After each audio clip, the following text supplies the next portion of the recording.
Muchas gracias a todos, muchas gracias a SMI por la invitación para compartir esta tarde con ustedes. Se preguntarán por qué la música de fondo, por qué esta foto de Dave Grohl, el cantante líder de Foo Fighters. El rock muchas veces es estigmatizado, al igual que los plásticos, al igual que las leyes. Muchas veces la gente dice, es que los rockeros son gente que no trabaja, son personas agresivas, incluso los relacionan con drogas. Pues señores, yo soy rockera de corazón y soy vicepresidente de uno de los gremios más conservadores de este país, que es el de la industria plástica. Entonces, cuando vemos que realmente somos una sociedad que estigmatiza, yo quiero invitarlos a romper esos estigmas y esos mitos. Tener una ley de plásticos de un solo uso, aunque fueron 6 años de mucha lucha, muchas angustias, mucho sufrimiento, no tiene que ser malo. ¿Qué nos trae o digamos que me trae hoy con ustedes es darles como un brochazo de lo que trae esta ley? Y voy a tratar de hacerlo de una forma que no sea tan aburrida, porque yo sé que estos temas legales y estos textos legales son aburridos, son largos, son complejos. ¿Qué nos dice y qué es lo más, digamos, por dónde debemos empezar con esta ley? ¿Qué es un plástico de un solo uso? Y esto ha sido uno de los temas más complicados en todo el mundo porque es una definición muy subjetiva. Lo que para mí es de un solo uso, para otro no lo es. La ley que nos dijo, son aquellos plásticos que están diseñados para ser usados una vez y punto. Como un cantante de un solo éxito, un one hit wonder, y después desaparece. Pero la ley nos ayudó y aparte de esta definición nos incluyeron los 14 productos que en teoría van a ser prohibidos. Ya les cuento por qué uso el en teoría. ¿Qué se prohíbe? ¿Cuáles son esos 14 artículos? Están las bolsas de punto de pago, están las bolsas que utilizamos en lavanderías, para facturas, para periódicos. Es importante y lo van a ver debajo de cada uno de los productos. Hay algunas prohibiciones que entran en vigor en julio del próximo año, porque esta ley es del 2022, y otras en julio del 2030. También están prohibidos los rollos que usamos como para las frutas y las verduras en los supermercados, los pitillos, los mezcladores, los vasos para líquidos no preenvasados, las vajillas, que de pronto es lo que más relacionamos con plásticos de un solo uso, los cubiertos, los guantes que usamos para comer pollo, también los soportes para las bombas plásticas, los confetis, estos empaques que utilizamos para llevar comidas preparadas, las láminas, estas son un poquito más difíciles de identificar, piensen de pronto las que separan el jamón o algo así, los empaques o envases de frutas y verduras, y estos son, no es cualquier empaque, piensen y es algo que yo creo que compartimos incluso estando en la industria plástica, pues es un poquito indignante ver una mandarina pelada envuelta en plástico. La mandarina ya trae su cáscara, o sea, no necesitamos ese plástico. A eso se refiere, obviamente hay algunas excepciones. Los mangos o para portahilo dental y los adhesivos o etiquetas que encontramos en las frutas y las verduras. Por eso les decía que en teoría están prohibidos, porque como todo, esta ley tiene excepciones. Porque durante este trabajo que hicimos con el Congreso, desde el gremio, nosotros nos encargamos de mostrarles con argumentos técnicos que el plástico está en todas nuestras vidas y hay muchas cosas que necesitamos, que no podemos reemplazarlas. Entonces, en la ley ustedes van a encontrar a esas prohibiciones unas excepciones. Por ejemplo, cuando se trata de temas médicos, cuando se trata de envases para contener recipientes químicos que puedan resultar peligrosos para el ambiente o para la salud, cuando se trata de conservar productos de origen animal, cuando las normas sanitarias así no lo pidan, cuando se vayan a atender pacientes en algún hospital o para personas con algún tipo de discapacidad médica. Y aquí está uno de los más importantes, el análisis de ciclo de vida. Y sobre ese, orgullosamente, sí nos tomamos crédito, es un gran logro. Ahí es como fue el momento en que cantamos We Are the Champions de Queen. Es hasta donde sabemos la primera norma en el mundo que incluye el análisis de ciclo de vida como una condición para la prohibición de un producto. Y aquí logramos pasar del criterio de la prohibición, porque vimos la foto que todos hemos visto de la tortuga con el pitillo en la nariz, a pasar a criterios técnicos. Si el objetivo de la ley es garantizar el cierre de ciclo de los productos, es evitar la contaminación por plásticos, no tiene sentido que el sustituto contamine más. Por eso este es uno de los grandes logros, una de nuestras grandes victorias. También aquellos empaques utilizados para productos que están incluidos en la canasta familiar. Las bolsas para residuos peligrosos, los pitillos adheridos a los envases, estos tienen una prohibición que solo, digamos, la excepción va hasta el 2030. Y los productos hechos con 100% de contenido de materia prima reciclada. Esto está pendiente por reglamentar por el Ministerio, ya se debería haber reglamentado, pero bueno, esperemos que salga este año, eso es lo que ellos nos dicen. Entonces, ¿qué nos dice esta ley? Bueno, ustedes deben cambiar para esos 14 productos que les mostré antes, deben buscar una alternativa sostenible, o reutilizar, o utilizar acudir de pronto a alguna de las excepciones, 100% contenido reciclado, autoriza el uso de biodegradables, que es un tema que, como ustedes saben, hay que tener cuidado, porque en el mercado no encuentra de todo. La ley prohíbe los oxodegradables, pero no se habla, por ejemplo, de los oxobiodegradables. Entonces, más adelantico les voy a contar un poco de esto. Este tema también está pendiente por ser reglamentado por el Ministerio. Pero además tenemos otras excepciones para algunos de esos productos, y son alternativas con enfoque de economía circular. Vamos al mismo principio. Si la idea es cerrar el ciclo de vida de los productos, si es evitar la contaminación, si yo fabrico alguno de los, digamos que no está permitida para los 14 productos, pero por ejemplo para las vajillas sí está. Si yo le demuestro al Estado que estoy haciendo aprovechamiento del 100% de la cantidad de resina que pongo en el mercado o del producto que pongo en el mercado, piensen en vasos, piensen en platos, y logro demostrar ese aprovechamiento al 100%, no quedó prohibido, puedo seguir con mi línea de producción. Pero no todas las resinas son como el PET, que ya tienen una cadena de valor desarrollada, que es, sabemos, tenemos la tecnología, se están ampliando las capacidades instaladas y tendrán que ampliarlas más. ¿Qué hacemos en esos casos? La ley también nos da una opción. Garantíceme que usted aprovecha hasta el 50% de la resina o del producto que puso en el mercado. Y si aprovecha un 60% adicional de otra resina, puede seguir en el mercado.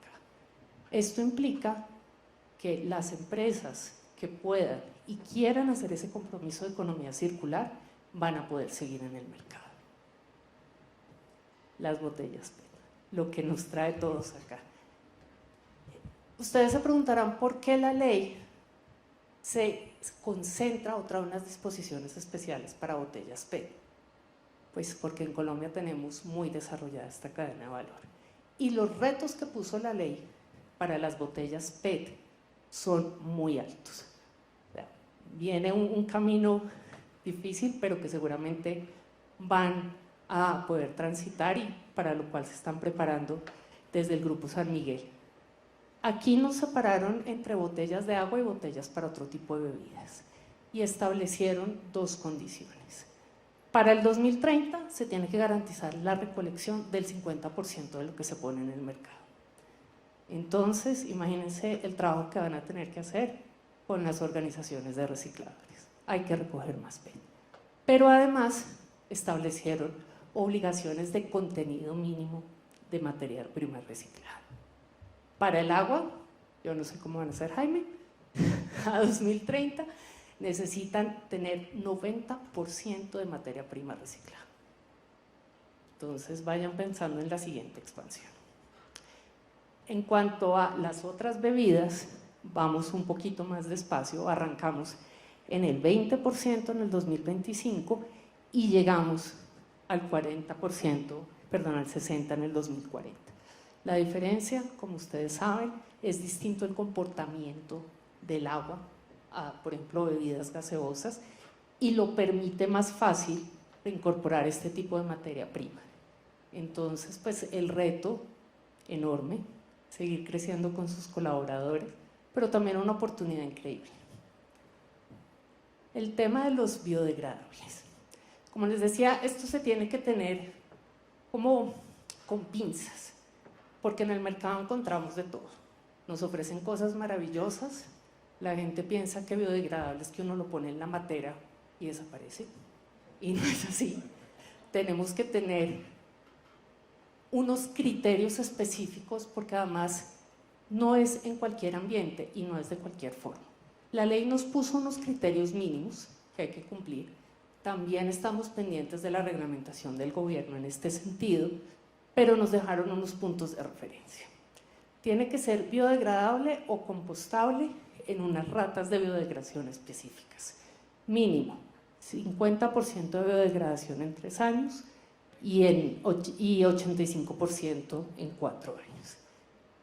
Entonces, este también lo hizo el Congreso pensando en un tema técnico, pero también protegiéndonos que no llegara cualquier tipo de aditivo que terminara desintegrándose en microplásticos y agrandando el problema. ¿Qué no debe pasar con la biodegradación? Y eso sí es específico en la ley. No debe contener metales pesados. Nuevamente, la idea es evitar contaminación. Entonces, que el proceso de biodegradación no me termine generando ningún tipo de estos metales. Cadmio, mercurio, plomo, arsénico, cobalto. Entonces, este es un resumen muy rápido, un abrebocas. Casi que ni siquiera es el ABC, sino el A de la ley de plásticos de un solo uso. Es un reto muy grande para el país, pero también es una oportunidad muy grande. Yo decidí ver esto como un vaso medio lleno. Ya tenemos reglas, ya sabemos hacia dónde tenemos que movernos. Es decisión de las empresas asumir ese reto y asumirlo de forma positiva hacia el futuro, y por eso suena al fondo It's a Beautiful Day, porque es un buen día, es un día bonito, y muchas gracias por la invitación y por el espacio. Hola, buenas tardes a todos, bienvenidos y muchas gracias por acompañarnos. La carrera de gran aliento que nos pone la ley 2232 es tremenda, y a veces en el camino podemos encontrar dificultades. Hace 2 meses, ya 8 semanas prácticamente, tuve una fractura de peroné y llevo pues obviamente en un proceso de recuperación que ha sido revelador, digamos, de lo difícil que es de pronto enfrentar una situación en el camino, pero definitivamente de eso se tratan las cosas. Hay definiciones, hay objetivos, hay estrategias, hay cosas que queremos hacer y definitivamente no se nos hacen fácil y hay que enfrentarlas. Hoy voy a hablarles de la revolución social, ambiental y de negocio en los próximos años, esa carrera de gran aliento que vamos a tener, y realmente yo no quería que me pusieran esto ahí. Fue nuestro jefe de comunicaciones, el señor que está ahí, tiene que hablar algo de usted, tiene que comentarlo, tiene que discutir. Está bien, póngame ahí, pero yo quiero hablar del negocio, no quiero hablar de mí. Pero bueno, es cierto, liderar una compañía es muy parecido a lo que es ser atleta. Yo soy atleta, no de los atletas que quiere volverse un keniano, que gane una maratón ni nada de eso.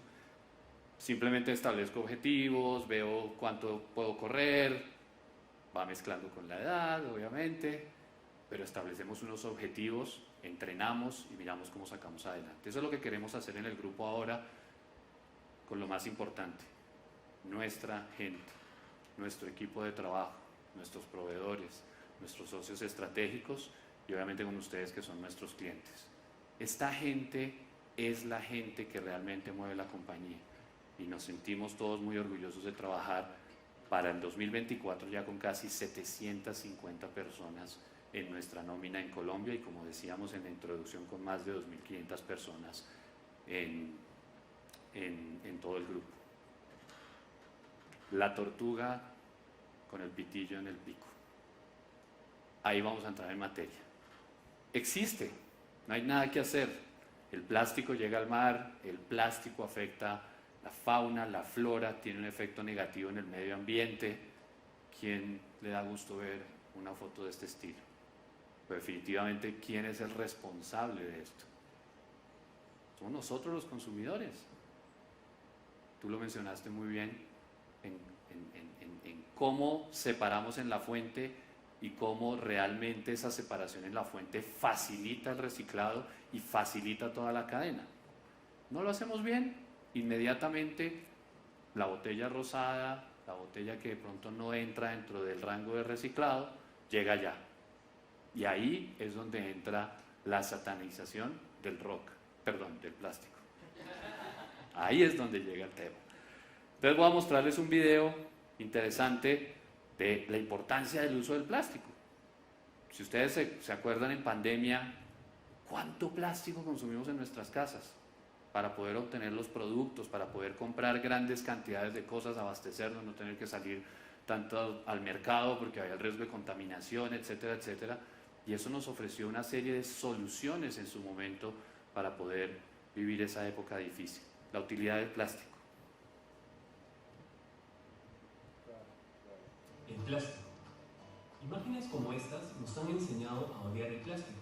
Pero, ¿qué pasaría si de la noche a la mañana desapareciéramos la industria del plástico en el Perú? ¿Y realmente estaríamos salvando al mundo? Se sustituiría el plástico por bolsas de papel y empaques de cartón, implicando una tala de árboles desenfrenada y un consumo de agua excesivo. Muchas personas reutilizan sus bolsas de plástico, mientras que a las bolsas de papel les dan un solo uso para luego botarlas sin reciclar, incrementando los desperdicios. Algunos envases se sustituirían por vidrio, pero las bebidas envasadas en este material pesan hasta 10 veces más que las envasadas en plástico, por lo que se requiere más energía para transportarlas y se emite más dióxido de carbono al medio ambiente al hacerlo. El plástico al vacío es el único material que aumenta la vida de cárnicos hasta 8 veces.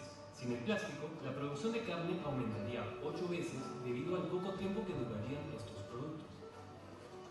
Esto sería fatal, ya que hoy el ganado es responsable por la emisión del 18% de los gases de efecto invernadero, debido a la liberación de metano que generan sus flatulencias y eructos. Una vaca emana 300 litros de metano al día. Además, el plástico es el único material que contiene los olores y contaminantes de la basura que sí es tóxica. Dejaríamos a miles de comercios sobre ruedas, mercados tradicionales y centrales de abasto sin medio de empaque de productos y guardado de basura efectivo, aumentando la basura que se deja en las calles. Así se verían las consecuencias ecológicas de desaparecer el plástico. Hay que hacerlo bien, definitivamente hay que hacerlo, hay que elaborar mucho la cadena de reciclaje, pero el plástico es un material que tiene muchos beneficios. Hay que trabajar en esto, en reducir, en reusar y en reciclar. Nosotros trabajamos con la tercera palabra. Obviamente el tema de reducir consumo es importante, racionalizar el consumo que tenemos en los hogares, reusar, por ejemplo en la industria de la moda, la ropa de segunda está entrando en una nueva tendencia hacia cómo poder facilitar ese tipo de cadenas, y nosotros estamos en la tercera. Hay que reciclar, pero hay que saber reciclar. Vamos a abrir un panel de discusión bien interesante sobre lo que significa poder acopiar material, poder llevar material de calidad a las plantas para lograr buenas eficiencias y obviamente ir optimizando las cadenas de reciclaje. SMI, como parte de toda su estrategia, 94.000 toneladas de resina reciclada vamos a tener a partir del 2024 en las 4 operaciones core del grupo. Hizo un estudio con una entidad que se llama La Libélula. Esa entidad obviamente cuenta con un software y con unas bases de datos para poder medir lo que es el ciclo de vida de un producto. Ahí estuvimos trabajando en todas las posibles afectaciones que tiene obviamente en el cambio climático y cómo se ha convertido en uno de los principales retos de la humanidad y lo que estamos viviendo por el calentamiento global. y las acciones que necesitamos implementar para limitarlo y que han estado definiéndose alrededor de miles de pactos, asociaciones, programas, etcétera, pero que al final tienen que mostrar esto, una realidad. Sinceramente, podemos sentarnos con un proveedor de vidrio, con un proveedor de plata, a discutir por horas, como el conflicto en Palestina, o como los liberales y los conservadores, o como si Santa Fe es o no mejor que Millonarios. ¿No, Juan? No. Son discusiones de largo camino y que definitivamente lo agarré, ¿no, Juan? Esto es lo que una botella con 100% reciclado genera al medio ambiente por el estudio que hicimos. Obviamente tenemos las bases de datos, tenemos la información abierta, son 12.8 gramos de CO2 equivalente. Está hecho en una botella de 17 gramos para un envase de 350 ml y está medido desde que arrancamos con la recolección de esa resina, el trabajo de los grandes recicladores, de los héroes del reciclaje, y pasa obviamente por la producción, la distribución en los puntos de venta, la disposición nuevamente del producto de reciclaje hasta llegar a su ciclo final. Análisis de ciclo completo, 12.8 gramos. Si eso lo comparamos, no invitamos a Owens, Illinois, ni nada de esto, ¿no? Ni a Campac.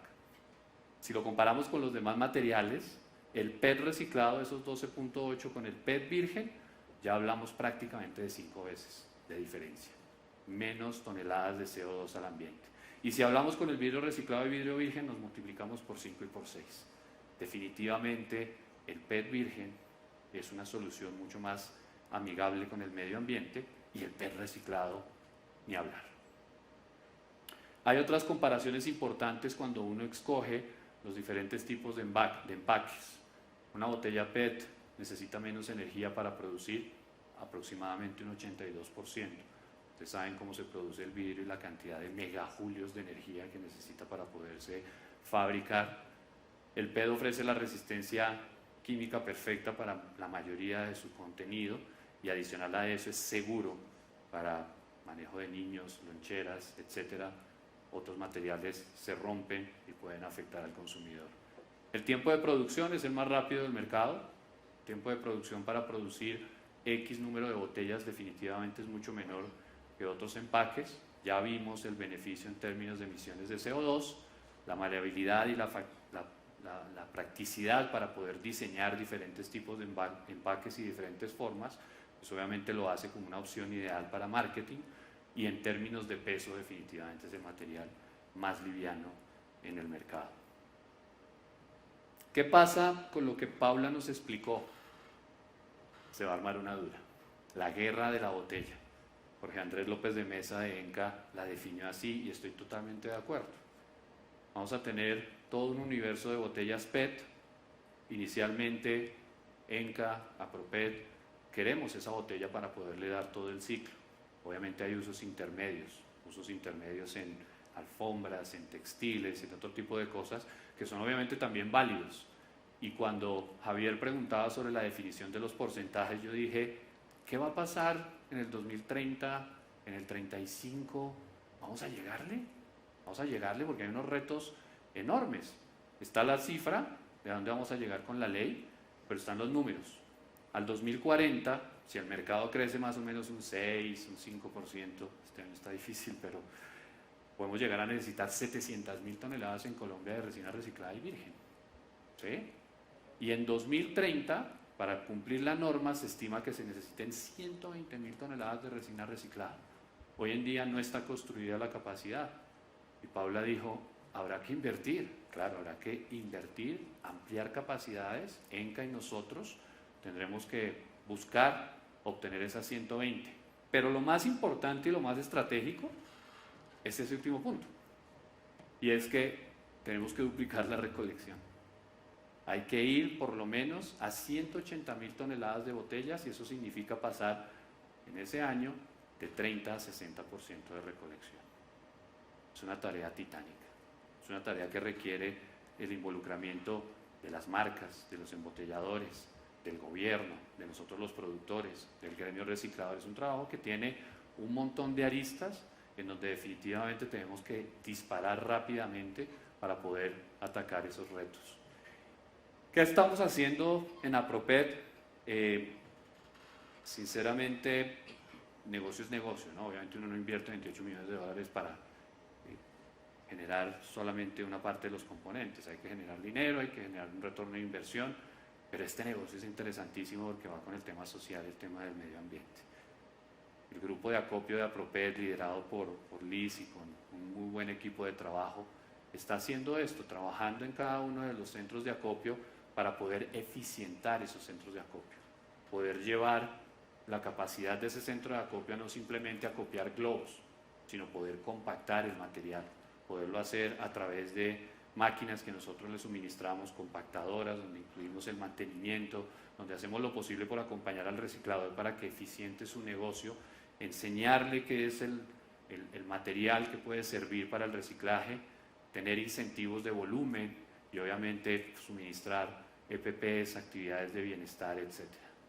Ahí viene una parte bien sensible y son doña Ana, que está aquí con su familia, que son los recicladores. Ese grupo de recicladores,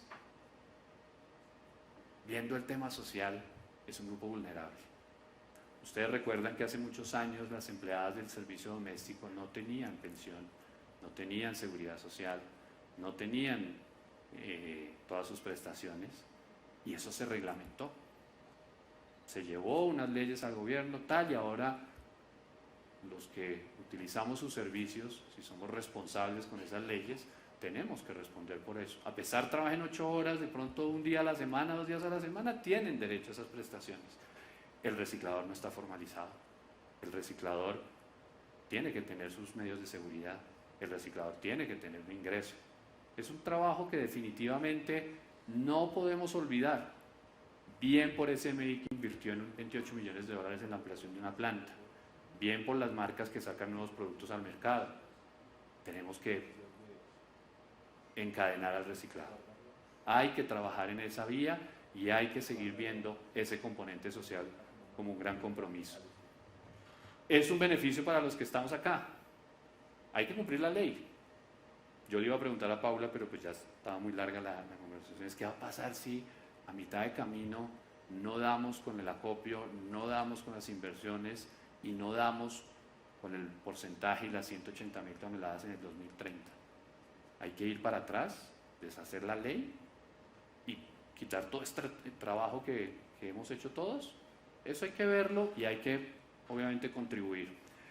SMI va a producir 25.000 toneladas de resina reciclada con su nueva planta, pero vamos a recuperar más de 35.000, ¿no? Para poder hacer esas 25 necesitamos 35.000 botellas y datos así de Guinness.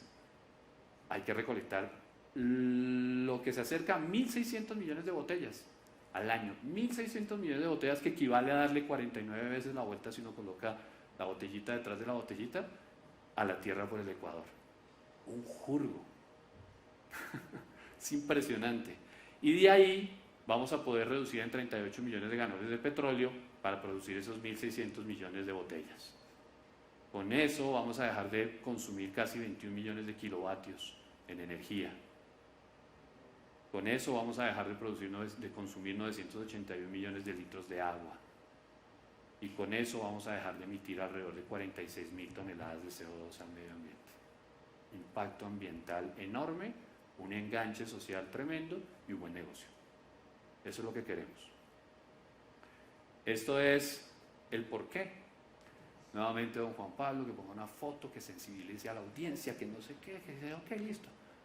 Esos chinos son maravillosos, son mi vida. Y tenemos que darles otro mundo. Darle una oportunidad a que este mundo cambie, a que este mundo recolecte, a que este mundo cuide su medio ambiente, porque ellos y las siguientes generaciones se lo merecen y nosotros nos han puesto en las manos esta ley 2232 en Colombia, un montón de leyes alrededor del reciclaje, alrededor del mundo y una responsabilidad de negocio, social y ambiental. Gracias a todos por acompañarnos.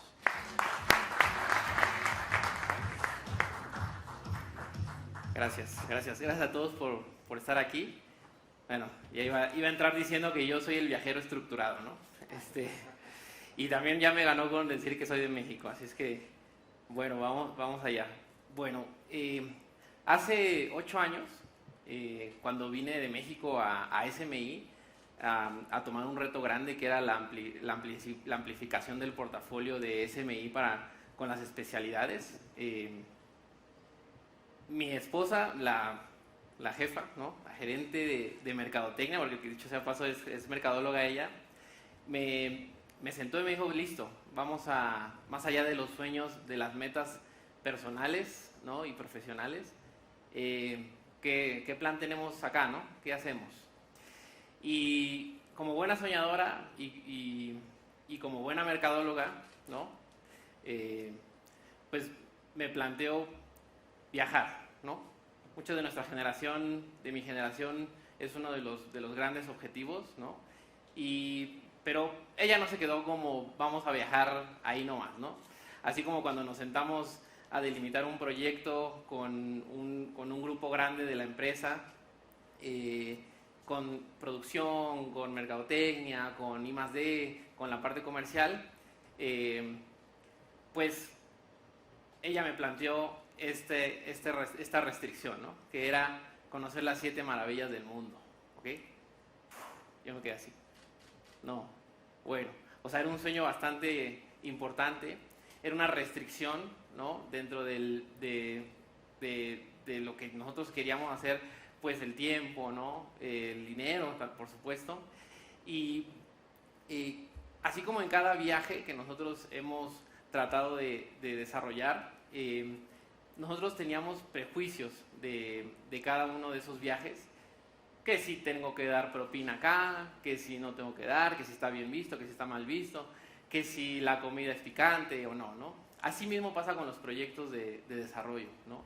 Nosotros entramos con todas las ganas de desarrollar un proyecto que venda mucho, que le guste a la gente, ¿no? Que sea memorable a los usuarios, pero no es lo mismo, digamos, que soñarlo, ¿no? Analizarlo bien a detalle. Así como cuando preparamos un viaje, pues nos vamos a recurrir a libros, a internet, etcétera, para ver lo más que podamos del viaje que vamos a emprender, pero nada rompe más esto que visitar el sitio y abrir los ojos y darte cuenta que tal vez el prejuicio que tenías antes no pudo estar más equivocado. ¿Okay? Entonces, la restricción de las 7 maravillas, ¿ok? Lo ligo con la parte de desarrollar un producto ecoamigable y sostenible, ¿ok? Ahorita, gran parte de los desarrollos de productos que tenemos tienen esta necesidad, ¿no? Pues al final de cuentas pelea con muchas cosas dentro de los principales actores, principalmente con la gente de mercadotecnia, ¿ok? Si hay alguien aquí de mercadotecnia o afín a la mercadotecnia, perdóneme, pero al final de esta presentación posiblemente no le caiga muy bien, ¿no? Hace unos años antes de que yo viniera para SMI en México, fui a mi universidad a dar una charla de diseño y desarrollo de envases, ¿no? Y en la universidad los estudiantes pues tienen mucho afín del desarrollo de sostenibilidad, ¿no? Más mi universidad era como que prosocialista y demás. Entonces me hicieron esta pregunta: ¿cuál es el material de empaque para consumo masivo más sostenible del planeta? Uf.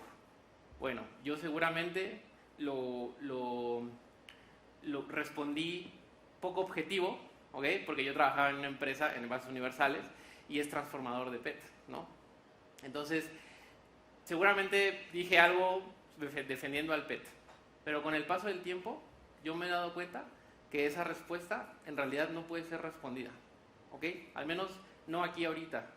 Se necesitaría como una computadora cuántica como para delimitar con una gran cantidad de algoritmos y información para poder responder esa pregunta, porque cada realidad de cada producto va cambiando acorde al país, a la necesidad del producto, a la empresa, etcétera, etcétera. Entonces, cuando seguramente lleguemos a esa respuesta, la pregunta original habrá cambiado ya. O sea, ya no habrá sido el mismo contexto inicial, ¿no? Entonces, la parte de desarrollo de sostenibilidad y demás tiene muchos prejuicios que escuchamos en la calle y que nos dicen ciertas cosas. Por ejemplo, hubo una campaña muy grande de vidrio, ¿no? Hace unos cuantos años. Me acuerdo bien que decían que era lo mejor y que plástico satanizado, ¿no? Como el rock. Y en verdad, en realidad depende, ¿no? Algo que me quise traer a la charla, parte de mis viajes, en una ocasión estábamos, mi esposa y yo, en Dubái, en Abu Dhabi, y pues llegamos y estructuras impresionantes, las playas hermosas, arena, mar, bellísimo, ¿no? Y el mar templado, muy rico. O sea, tú te quieres meter y nunca volver a salir de ahí, ¿no? Al menos no en todo el día. Entonces nosotros entramos por un costado de la playa y entramos, estuvimos unos 10 minutos ahí adentro del mar y de repente empiezo a sentir un picor en la espalda, ¿no? Y en mis brazos y demás, y agarré un bichito y ya está. Y mi esposa empezó a sentir lo mismo, ¿no? Y ya más intenso en la espalda. Entonces le dije, oye, revísame, muchos de esos bichitos picándome en la espalda, ¿no? Vimos a lo lejos que casi todo el mundo estaba en las piscinas, ahí en esas piscinas de ahí, casi todo el mundo estaba ahí. Y decíamos, ¿qué pasa aquí, no? O sea, nos salimos, ¿por qué todos están allá? Está bien rico, me imagino que serán los bichitos o no sé. Bueno, caminamos unos pasos a la entrada principal de la playa y estaba este letrero, ¿ok? Dangerous Marine Life. O sea, casi la mitad de las especies más peligrosas de Medio Oriente estaban ahí en esa playa, ¿no? Entonces, entendimos algo, y lo asocio a esta charla, algo que llamamos green screens, ¿ok? En el mundo del desarrollo de empaques o de productos sostenibles, ¿no? Que es el mar de Abu Dhabi, en ese momento, llevándolo a esta charla, es un green screen en el mundo del desarrollo de ecosostenible. ¿Y esto por qué? Porque te podrán decir, esto es lo mejor, ¿no? Esto se degrada, hace que se desaparezca, ¿no? Y ya no lo vuelves a ver. Pero no necesariamente es algo que sea ecoamigable o sostenible. Por ejemplo, este envase podría considerarse ecosostenible. ¿Es PET o es otro material? ¿Alguien puede decirme? ¿No? PET, posiblemente es PET, ¿no? Porque parece PET. Bueno, es PLA, ¿okay? Es un material que es compostable, pero la pregunta es, evidentemente es un material ecoamigable, pero la pregunta es si es sostenible, ¿okay? El PLA, si bien es cierto, es bien parecido al PET, esa es la parte que dificulta que sea sostenible este material, porque lo confundes, los acopiadores lo confunden con el PET, y eso llega a las cadenas de reciclaje y contamina la cadena de reciclaje en grandes volúmenes. Adicionalmente, necesitas, es cierto, se degrada en vertedero, ya hay materiales con certificación de PLA que se degradan en vertedero o en calle en 90 o en 180 días, pero necesitas ciertas condiciones de carga microbiológica, temperatura también, para que se degrade adecuadamente toda su totalidad, ¿no? Incluso puede haber partes de esa botella que se queden en el mercado igual mucho tiempo, ¿no? Y otra complejidad técnica, que a los técnicos no les gustaría mucho, igual mercadólogos, es que tienes que llenarlo 10% más del producto, ¿ok? Porque es muy poroso este material, muy permeable. Tú lo sellas, normal, pero en 2 meses perdió 10 mililitros, ¿ok? A través de la pared del material. Entonces no es algo sostenible, es un material que se ve chévere, que suena bien, pero finalmente no es algo que podamos implementar, al menos no en envasado de bebidas. La lucha eterna del plástico y el vidrio. Y hay unos comentarios ahí de Jaime, ¿no? Incluso de Pablo, al respecto. Y es, ¿cuál es más contaminante? ¿Cuál es más ecoamigable? ¿No? Yo, por supuesto, no voy a hacer lo mismo que en la charla en la universidad, porque es bien conocido que el vidrio es uno de los mejores materiales para conservar propiedades organolépticas de los productos. No hay discusión al respecto de eso. Hablando específicamente de sostenibilidad, ahí lo dudaría. Y nuevamente recurro a lo que comentó Jaime. la cantidad, si vamos 1 gramo contra 1 gramo de PET contra vidrio, posiblemente no vayamos a competir PET con vidrio, ¿ok? Posiblemente el vidrio tenga más beneficios por cantidad de volumen procesado en el horno, etcétera. Pero si vamos a la aplicación en envases, ahí cambia la cosa. Porque para producir un envase de 500 mililitros, puede ser algo de agua, necesitamos 8.3 gramos en PET. En vidrio necesitamos 300.6 gramos. ¿Ok? No voy a defender al PET todavía, ¿ok? Comparado con la lata de aluminio. Hablando particularmente de emisión de gases de efecto invernadero, 2 veces más que una lata de aluminio el vidrio. Comparado con la del PET, 7 veces más. Y hace rato ya Jaime comentó algo al respecto de implementar resina reciclada, se baja aún más, ¿ok?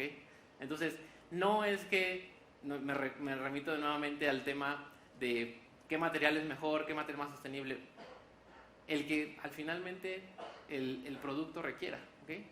La pregunta es, ¿estamos haciendo el material, el producto que podemos lo más ecoamigable y lo más sostenible que podamos hacer? Esa es la pregunta que hay que respondernos, ¿no? No comparativamente con otros mercados, sino en nuestra realidad de nuestro país, si podemos hacerlo. Entonces, finalmente no vamos a frustrarnos por esto. Ya existen guías, ¿ok? Desde hace tiempo, de ecodiseño para guiarnos un poco de qué es lo que finalmente tengo que cumplir para llegar a ese objetivo de que nuestro producto sea lo más ecoamigable y lo más sostenible que pueda ejecutar, al menos en el PET, ¿ok? Y en los plásticos. En 2017 surgió esta guía, fue la primera dirigida hacia Hispanoamérica, ¿ok? Ya existía algunas en Brasil y algunas otras en Estados Unidos, y se desarrolló a través del impulso de 2 asociaciones de reciclaje. Una que es ECOSE, que es una asociación de empresas privadas, ¿no? Que lanzan campañas como empresa socialmente responsable y demás, y la Association of Plastics Recyclers, que es una asociación muy grande en Estados Unidos que dictamina como algunos manuales y guías, ¿no? Lo pueden buscar en internet, tienen guías muy interesantes en sus páginas que pueden descargar gratis, ¿no? Entonces, voy a irme como muy rápido porque yo sé que la parte técnica a veces es medio complicada y hace rato me tardé como 40 minutos en el previo, entonces no quiero que ustedes se lleven todo eso, pero voy a tratar de hacerlo rápidamente, ¿no? El video. Un pequeño contexto, esto es China, ¿ok? Es uno de mis viajes. Y pues todos están, ¿no? Rasgadillos. A muchos, al menos en nuestros países, todos dicen, el chino, ¿no? Porque ya lo veo rasgado. No al chino, sino al peligroso. Es un prejuicio más, ¿no? Nosotros decimos el chino, pero casi la mayoría de los asiáticos que no son chinos no les gusta que los asocien con ellos, ¿no? No les gusta para nada, ¿no? Y es justo también lo que pasa con el PET, ¿ok? Podrá parecer PET, ¿ok? Podrá parecer PET, pero hay PETs dentro del PET, dentro del mundo del PET, ¿ok? Hay PET-G, hay PET-C, hay, bueno, el PLA mismo que parece una botella de PET, ¿ok? Todo eso tiene que identificarse adecuadamente, ¿ok?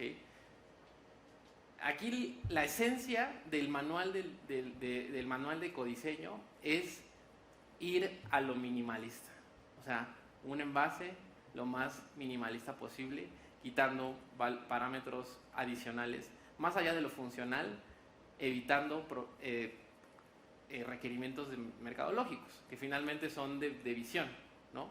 de vista. Entonces, los materiales de PET con un punto, incluso que sean PET similares, con un punto de fusión más bajo o no cristalizados, se pegan en los reactores, ¿okay? Y eso lo evita pues, que tengamos una buena calidad, se degradan, se carbonizan y demás, ¿no? Igual lo mismo con los de punto de fusión más alto, ¿no? Se permanecen en estado sólido, no llegan a la temperatura de fusión, y eso también es problema en el extrusor, se generan pecas o lo que sea en la preforma inyectada. La RIC, que es el código de identificación de resinas. Este es bien conocido, ¿no? En toda la industria de plásticos, pero a veces no lo entendemos bien con profundidad, ¿ok? Traigo a colación una historia en China que perdimos un tren porque confundí un signo, no nos funcionó la aplicación de Google Translator y confundí un signo y me envió a una estación muy diferente, del otro lado de Shanghai. Y lo que importa acá es el lenguaje común y el entendimiento de ese lenguaje común para llegar a entender, digamos, que a dónde se va a segregar cada parte, ¿no? Igual traigo a colación una empresa que se llama Notco, que es chilena, que ellos desarrollan productos alternos al convencional, con inteligencia artificial hacen formulaciones y prueban mil iteraciones y finalmente la que más se acerca al sabor y demás, y al olor y a la espesura, esa es la que lanzan, pero ellos ponen en sus envases not mayo, not ice cream, ¿ok? Not meat, o sea, no, esto no es, ¿ok? Te sabe, pero no es, ¿ok? Y acá es lo mismo, ¿ok? Nosotros tenemos que utilizar el mismo lenguaje. Sabemos perfectamente el código de identificación de resinas ya, pero ¿cómo catalogamos, por ejemplo, el PET-G? O el PET-C, o el PLA, ¿dónde lo metemos? O los diferentes tipos de PETs, o de polipropilenos, o de polietilenolos de alta densidad con mezclas, ¿dónde los mezclamos? A veces dice, oye, mezclo al 10% polietileno de alta densidad con EVOH o lo que sea, ¿dónde lo...? Ah, pues es polietileno, ¿no? Ponle polietileno. Pues no, eso se cataloga en otros, o no se pone el código de identificación para que no llegue a ser, digamos que, procesable, ¿no? Lo mismo que pasa en los aeropuertos con las capas y las barreras. Los fáciles normalmente, ¿no? Pasaportes europeos, gringos, ¿no? Y los difíciles, pues los de alerta aeropuerto, ¿no? Entonces, acá es lo mismo con la parte de capas. Hay que analizar bien cuáles son los impactos de estas capas en la cadena de reciclaje, ¿okay? Todos estos recubrimientos, necesitamos evaluar su categoría de reciclabilidad. No todos los aditivos son malos, también algunos que se pueden integrar bien a la cadena de reciclaje. Por ejemplo, los aditivos de filtro UV, esos no tienen ningún problema para integrarse por su porcentaje de dosificación, ¿okay? U otros tipos de aditivos que también son viables, pero hay que analizarlos bien para maximizar el rendimiento de la cadena del PET que vamos a obtener en la cadena de acopio, ¿no? Limitar la contaminación potencial y obviamente reducir los costos de separación y por reclamos en material terminado, ¿no? Las dimensiones. Bueno, otro requerimiento más de la jefa de marketing, ¿okay? Cada que viajemos, si estamos cerquita, ella es fan de Disney, vamos a un parque de Disney, ¿no? Otro requerimiento más de la jefa de marketing. Bueno, en uno de los parques, pues hay estos controles de altura, ¿no? Obviamente para que el niño no salga volando, ¿no? de la atracción. Y en uno nos pasó que había una niña como de 3 años y no llegaba, obviamente, así poquito, como por 5 centímetros al mínimo. Se fue con su mamá atrás, se hizo un moño arriba, regresó, ya lo alcanzaba. Obviamente no la dejaron pasar porque eso no era como el requerimiento mínimo más allá de las dimensiones de las extremidades, ¿no? Todo el mundo rió y demás, pero esto mismo a veces aplica para el PET, ¿ok? Para la cadena acopio de PET. No es restrictivo, es cierto, las cadenas de segregación y de visualización, digamos que de los separadores automáticos en las cadenas ya empiezan a diferenciar esta parte de los tamaños, ya no es tan difícil, digamos, que separar una botella tan chiquita y demás, pero si no se educa bien a la cadena de acopio, puede haber problemas para regresar ese envase de 100 mililitros o de 80 mililitros o esos one shots de 2 onzas que venden muchísimo en Estados Unidos, que le llaman ready to drinks, de vitaminas y demás. O sea, meter eso para el acopiador no le genera valor, es una botellita, ¿okay? O en la misma mano, o es difícil identificarla, ¿no? Entonces hay que tratar de evitar tamaños tan pequeños. Nuevamente, ya hay tecnologías para separar todo eso y integrarlo, pero pues en la guía del 2017 pues se sugería no hacerlo. Lo mismo pasa con los envases grandes. Hay algunos que son muy grandes, 7 litros, 20 litros, 10 litros, que es difícil, se atoran en las cadenas y demás. igual es una recomendación, ya actualmente las cadenas de acopio están súper desarrolladas, los acopiadores están muy bien educados para poder partirlo, ¿no? O comprimirlo adecuadamente, o darle 2 veces la compresión, etcétera, ¿no? Aditivos. Bueno, parte de los aditivos ya lo expliqué hace un rato, no todos los aditivos son malos. Quiero hablar en esta parte particular de las resinas PET biobasadas, ¿ok? Las resinas PET biobasadas, todas se integran, ¿ok? Todas se integran, todas son buenas. Finalmente el componente bio se alcanza a degradar bien en el reactor y se utiliza la otra parte química de la cadena sin ningún problema y se puede integrar adecuadamente, ¿no? Colores. Esta parte me da risa porque fue algo muy, muy anormal que nos pasó. En un viaje a China y a la India, nos detenía mucho la gente para tomarse fotos con nosotros, como si pensaran que fuéramos gente famosa. No entendíamos de verdad qué pasaba, de verdad nos detuvieron varias veces. En realidad, a quien detenían era a mi esposa, ¿no? Está aquí esta foto. Y después, con uno de los guías, después de tener las primeras visitas, le preguntamos, oye, ¿por qué nos están tomando fotos todo el mundo, no? Nos detenían. Y nos decían, es que tu esposa es muy popular aquí. Tiene un alto valor, por decirlo así, ¿no? Incluso en un viaje a Egipto me dijeron, te doy 100 camellos y demás. Y no es broma, no es broma. Lo evalué profundamente. No está tan alto el valor del camello, pero pues ya, ¿no? Entonces, por sus ojos grandes y por su piel trigueña, o sea, un mix entre muy oscuro y muy claro, ¿no?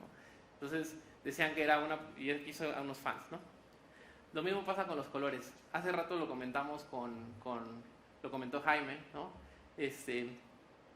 Hay super cis, hay ideales. Y nuevamente recurro a la parte de ser minimalista en el diseño. El más top de todos, nuestra estrella, es el transparente e incoloro.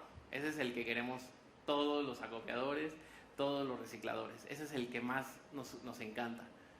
De ahí vamos hacia abajo, azul claro transparente. No todos los azules son compatibles con la resina, ¿ok? De reciclaje. Porque algunas resinas, dependiendo de la calidad, usan lo que le denominamos blue toners o anti-yellows, ¿ok? Que es para cubrir la degradación de la resina, la degradación natural, que es un amarillo.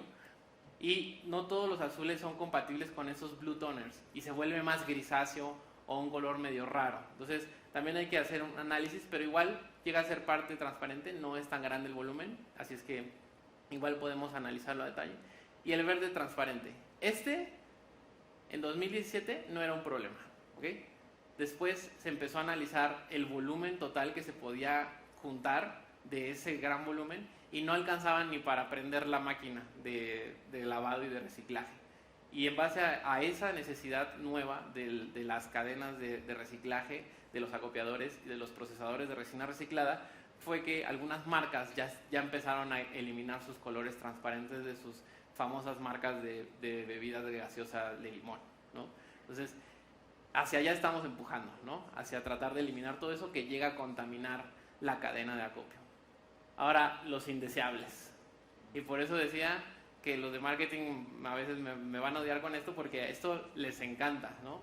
Y esto y las siguientes que vienen son únicamente para vender, para hacerle el gusto al ojo al consumidor. Y sabemos que eso responde a una necesidad de competencia agresiva en el mercado. O sea, sabemos que hay marcas que compiten así, centavos y demás, y parte de la diferenciación lo hace esto. Pero es importante, nosotros nos sentamos cada vez con nuestros clientes cuando desarrollamos un proyecto, por favor, no metas esto. Finalmente, vamos a tratar de hacerlo. No es que no sea reciclable, es que no es reciclable bottle to bottle. ¿Okay? Todo el plástico se puede degradar, se puede dirigir a otras industrias, textil, piezas de inyección de plástico de alto valor agregado, etc., ¿no? Pero bottle to bottle, para llegar a esos miles de millones de botellas, 1.600 creo que eran millones de botellas, para llegar al 50% o al 100% que está buscando la ley, esto no nos ayuda, ¿ok? Se contabiliza dentro de las botellas que salen al mercado, pero no se puede contabilizar dentro de las botellas que regresan al mercado, ¿ok? etiquetas, tintas y adhesivos. Bueno, el Mar Muerto, ¿no?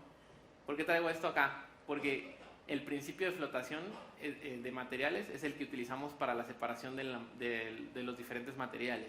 El PET tiene una alta densidad, lo que hace que se hunda. ¿Okay? El resto de materiales, la mayoría a los que impulsamos su utilización, no flotan, flotan y se quedan arriba, ¿no? Entonces, idealmente, tener etiquetas de polipropileno y polietileno con gravedad específica menor a 1 para que floten. ¿Okay? Etiquetas de papel y película metálica muy pesadas se hunden. ¿Okay?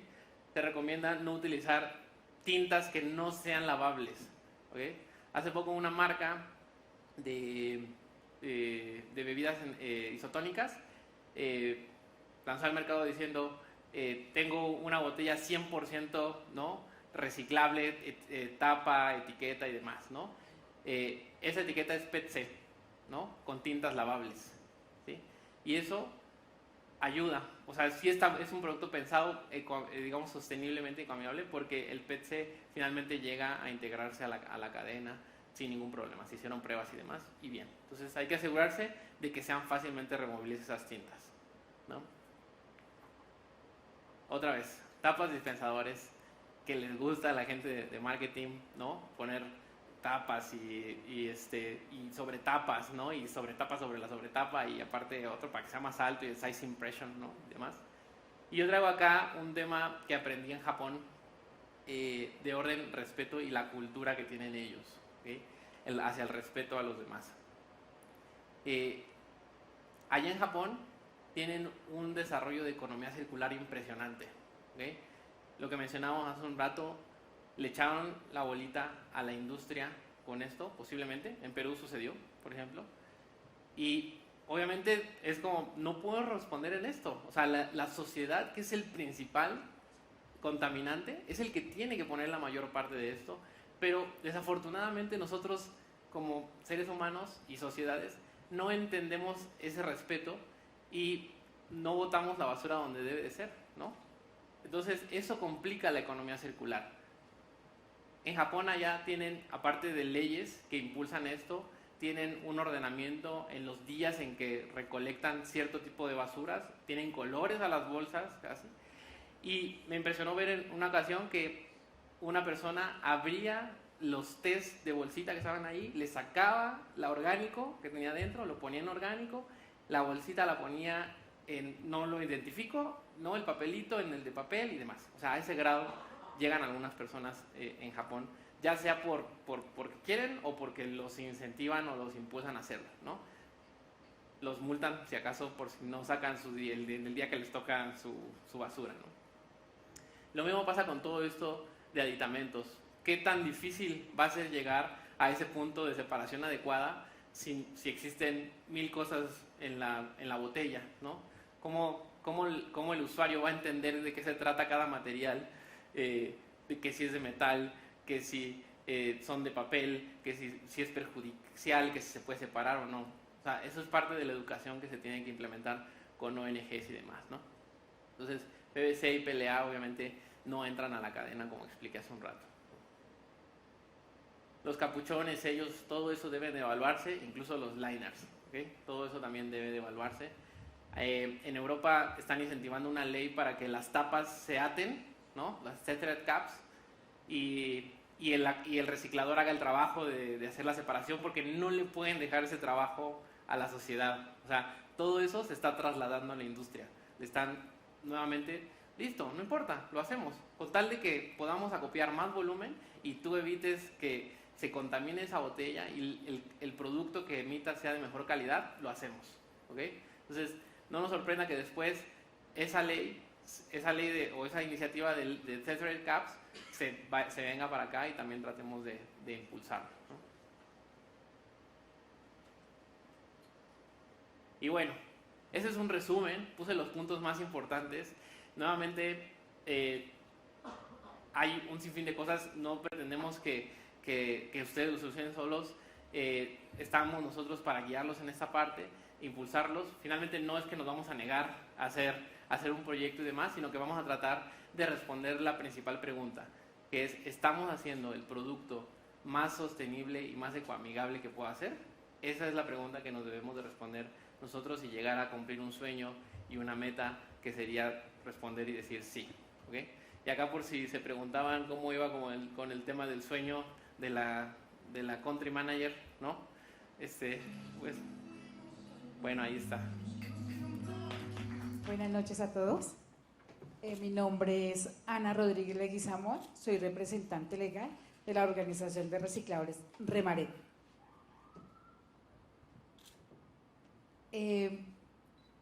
Mi familia, mi reciclaje, yo parte del reciclaje. Mi familia viene yo soy la tercera generación de recicladores por parte de la abuela materna Clemencia Lara. De ahí viene Deyanira Leguizamón y Ana Rodríguez. Siguen mis hijas, que son la cuarta generación en el reciclaje. Hace 6 años soy representante legal de una organización bella y hermosa que es Remaret. Ahí me hago empresaria de nuestra organización. En ella habemos 110 socios de recicladores. Con ellos trabajamos toda la parte de recolección y clasificación de materiales reciclables en Bogotá. Empecé siendo recicladora con mi madre desde que tengo uso de razón. Ella reciclaba con nosotros los 3 hijos en la avenida Las Américas, donde hoy es la avenida Las Américas. Éramos aproximadamente unos 200, 300 ranchos que habían en toda la avenida. Ahí mi madre reciclaba y nos daba nuestra bella alimentación, nuestro vestuario, clasificaba ropa para vestirnos con ella y reciclábamos en carros esferados. Ella nos sacó adelante con eso. La abuela lo mismo con su zorra de caballo. Cuando dijeron en un tiempo que la señora que dijo primero que hacía 50, 60 años había el reciclaje, sí señora, hace más de 60 años está el reciclaje, porque la abuela reciclaba con su zorra de caballo y desde ahí nosotros aprendimos a ser recicladores. Desde ahí estamos con ellas día y noche reciclando y clasificábamos materiales. Sí, eran muy mal pagos, no nos pagaban casi el material que se reciclaba. Lo más grande que se reciclaba era el hueso. Eso fue el boom y era el hueso que íbamos a las famas y lo recogíamos y nos lo pagaban. Ese era el reciclaje más grande que había. Y los polímeros del polietileno que habían fuera de Bogotá, en Fuentibón, la abuela los reciclaba y los limpiaba con trapo y con una malla y limpie hasta venderlos para volver a hacer materia prima plástica. Remaret, en Remaret somos 110 socios.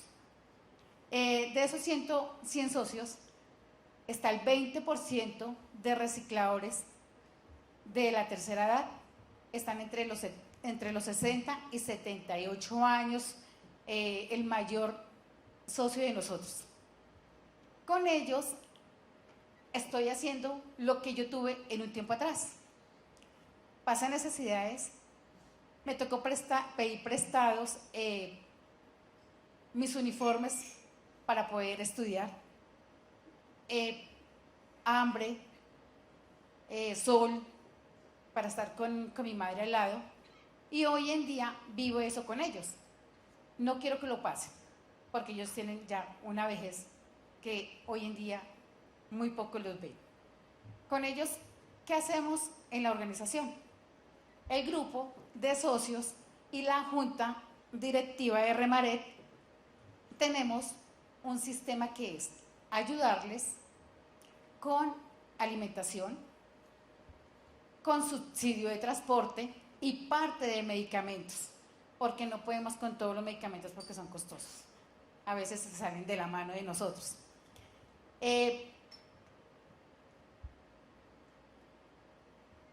Entonces aquí veo que no quiero que pasen ellos eso, tampoco lo quiero vivir yo y tampoco quiero que lo vivan mis hijas. Conmigo tengo 3 hijas que están al lado, una es Yurani, la que está aquí conmigo, Wendy, que no pudo venir hoy, y Valeria, que tiene 10 años. Valeria es una niña guardiana del agua. Hoy en día nosotros estamos ubicados en Kennedy, cerca del humedal de la Vaca Norte. Está la Vaca Sur y la Vaca Norte. Nosotros estamos ubicados aproximadamente como 300 metros, 200 metros del humedal. Pero eso, de ahí hay algo bello. Mi hija Valeria es guardiana hoy en día del agua y hace las visitas con las personas que quieren ir a conocer el humedal.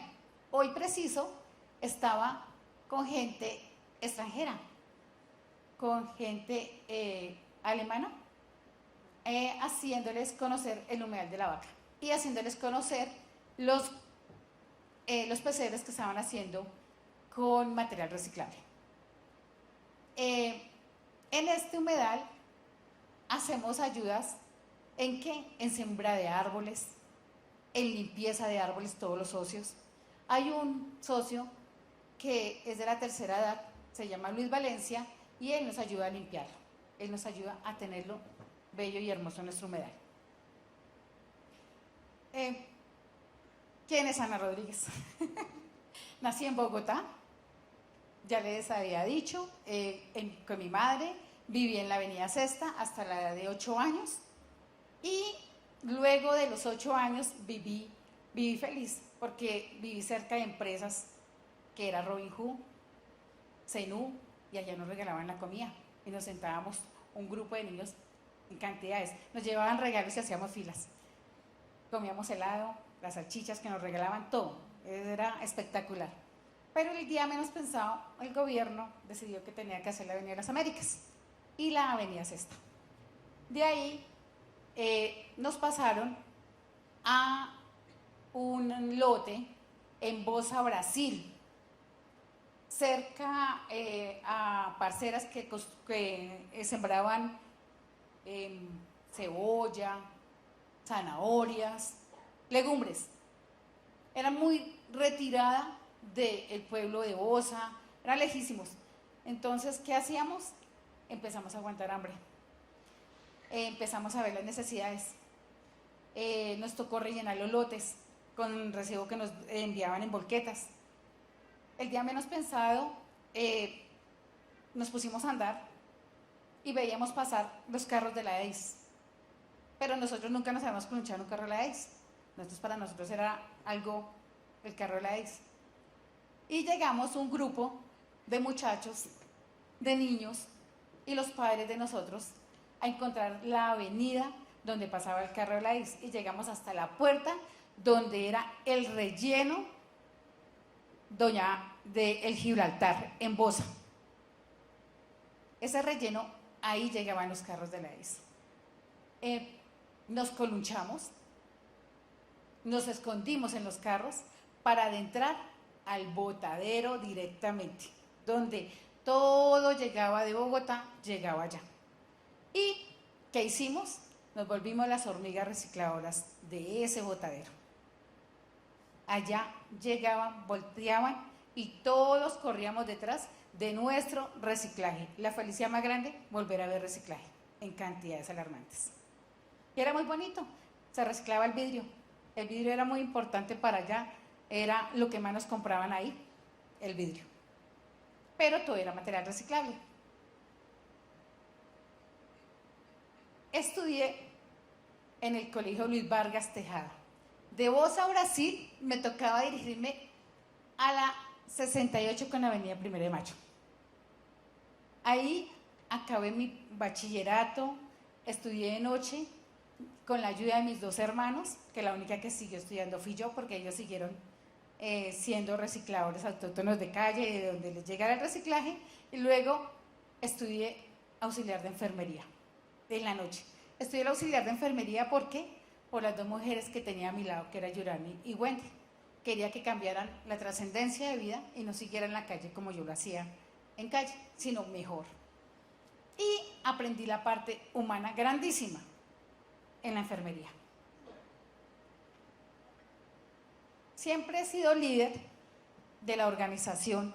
Mis compañeros se apoyan mucho en mí y yo me apoyo en ellos. Ellos sienten un alivio y una tranquilidad cuando llegamos y nos reunimos todos y damos soluciones. Aquí, hoy en día, yo tengo que darle gracias a fundaciones que han creído en nosotros, en Remaret, en todo el grupo que estamos trabajando por nuestro medio ambiente. A las compañías, a Propet, a Latam, que Latam ha hecho cosas muy bellas, muy hermosas, que es unirnos y pintar nuestros zorros, que son la atracción humana que hoy en día ven muchos en la calle. Pero Remaret los tiene identificados, todos los tenemos ecológicamente con nuestras aves que llegan al humedal de la Vaca Norte. Igual, Fundación Familia nos ha apoyado muchísimo en salud, en lentes para las personas de la tercera edad, en alimentación. Y hoy en día nos dieron una noticia más maravillosa, que a todos nuestros socios que están con su daño de dientes, que hoy en día muchos de la tercera edad no tienen una prótesis, el 1 de diciembre empiezan su tratamiento, que les van a colocar su prótesis totalmente gratis.